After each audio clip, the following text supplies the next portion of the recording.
Hello, this is Nick, also known as Mr. Blend 5000. As you can see, this is not Blender. Oh no, it is not, but soon will be. But my friend showed me this amazing thing. It's it's it's like Pokemon Emerald, except someone took the file and changed it so you can actually catch them all. Like usually in Emerald you couldn't actually get all the Pokemon, well in this one you can get them all, every single one, them all 300 and something or other. And you know, like the ones you have to friggin' trade to get to evolve, like Kadabra. No, no, you don't have to do that anymore. No, no. Check this shit out right here. Look at that. Bam, bam. Julio is my Alakazam. He just evolved. He used to be a Kadabra, also known as Julio, and before that he was an Abra, also known as Julio, and he evolved into Alakazam. No trading involved. No trading involved. And my starter, friggin' War Turtle. I'll call him Icarus because I watched The Matrix and The Matrix is the bomb. So yeah. And then I have my Gloom. His name is Lompicky because I also watched Pirates of the Caribbean and when Jack Sparrow's on that friggin' Cannibal Island and he says like Lompicky picky ha ha ha and I thought it was funny. So yeah. And Gulpin's my TM slave for now. Anyhow, that is my announcement about Pokemon. Da-na-na-na. All right, Blender. Shazam! So I'm expecting this to be one of my longer tutorials. I'm not very good at keeping track of time, so this might end up being 2 videos. I don't know, but we'll see what happens. What I'm gonna do today is do. It's a very basic thing. If you're a beginner, you might want to know this. It's using Vertex paints in the game engine, which just it helps you make some decent low graphical paths and stuff. So like if you want to make a path in the ground or something like that, Vertex Paint is awesome. So I'm going to show you how to do that. So we have our default cube here, and like normally we're going to delete it. The life of a default cube, that would suck. Average lifespan of like 5 seconds. Oh, do you, oh, frig, I forgot my spacebar is set to pause the video. Damn it, 1 second. And I'm back. Alrighty, well, now that I have that little problem fixed, I can actually hit spacebar. Woot. Alright, so we're just gonna go here and we're gonna add a plane, which is just this, and size the code. So now that we have it sized up, we're gonna go in tab edit mode. We're gonna go over here, and my I'm my bleh, bleh. My buttons window is really small just because my computer's getting old. Like it's almost 4 years old, and Blender's just getting too much for it. I have so many files and junk on here from university, and everything's slowing down, so now I'm forced to use a very small Blender screen. So that explains that. So let's subdivide this once, twice, 3 times, 4 times, 5 times, and you know what? Just because we can, 6 times. Alright, so now that we have our very subdivided cube, we're going to go into top view, and we're going to deselect everything. So now's the time where we got to start making some decisions.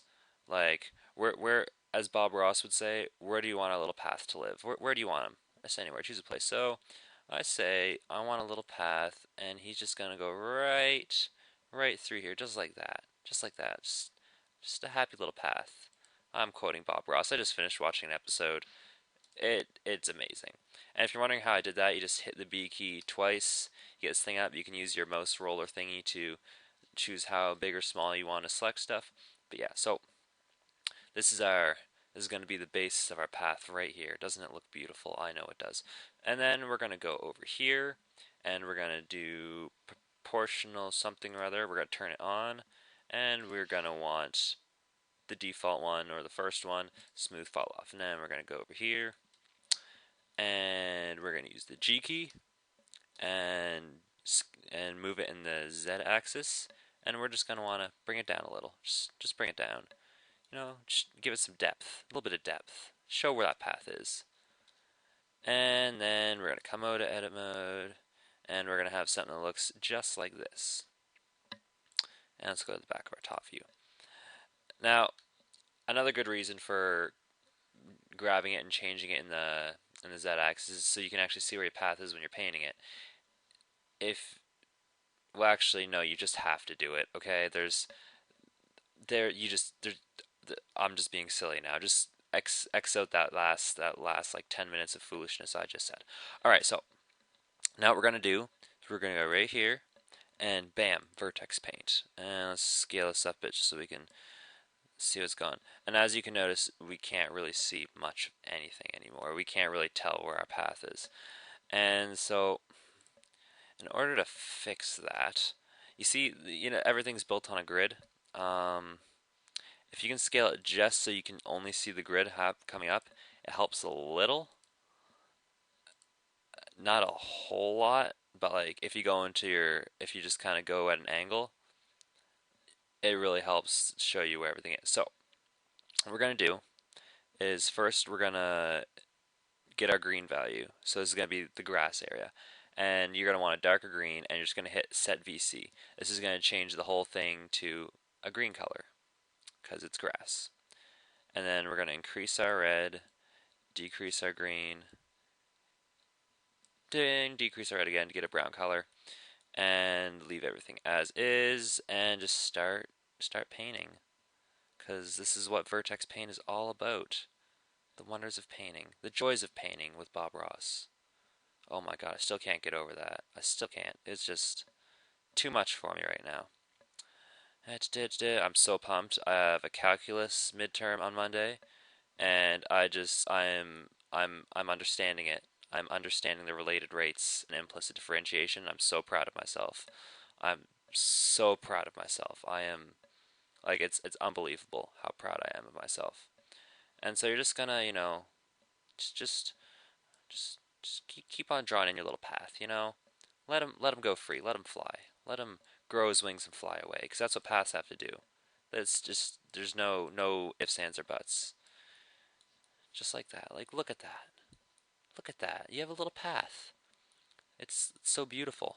And now let's go out of vertex paint. And as you can see, it's very blocky. And well, paths aren't blocky in any realm of the imagination. We're gonna set smooth. Let's go over to textured and Shazam. Look how easy that was. Look how friggin' easy that was. Like I am so pumped. So pumped right now. That's about it. But I'm gonna try something. I didn't plan on doing this, but I feel like we should. I'm not sure how it's gonna turn out. Just bear with me. Let's just go.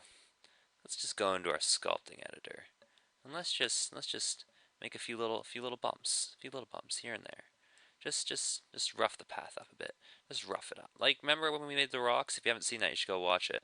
Put some more views on there. Make me look cool at least. Come on. And we're just gonna rough things up a bit. Like just put some friggin' just put a little bit of everything in here. Just whoosh, bam, just like that. I'm not sure exactly what this is gonna do or how this is gonna turn out when I'm done, but oh, I figured we should be back in solid mode here just so we can actually see what madness we're bringing upon this. Shazam, Shazam, Shazam. Alright, and let's go over to smooth. And up the strength.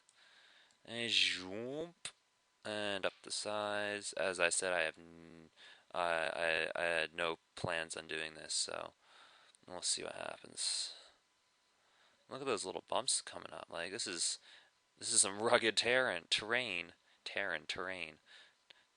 Oh, here we go. This is looking pretty lumpy. Looking pretty lumpy indeed. I'm just gonna keep smoothing it out until we get some. And if this turns out good, it turns out good. If it turns out terribly, don't do it. Awesome. But the one thing about Blender is you never know till you try. And I haven't tried this yet, so it might look good, might look terrible. But it's all just what you like to do. Okay, so we're just gonna go back to textured.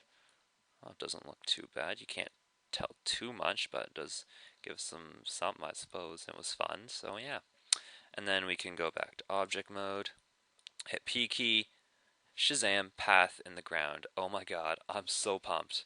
So pumped. And that's how you do it. It's pretty simple. It makes an effective path for low graphical games. It's definitely a place to start if you want to get into Blender Game Engine. Yeah, so I hope y'all are having a wonderful day, and I will see y'all soon. Or, not really see, but you know what I mean.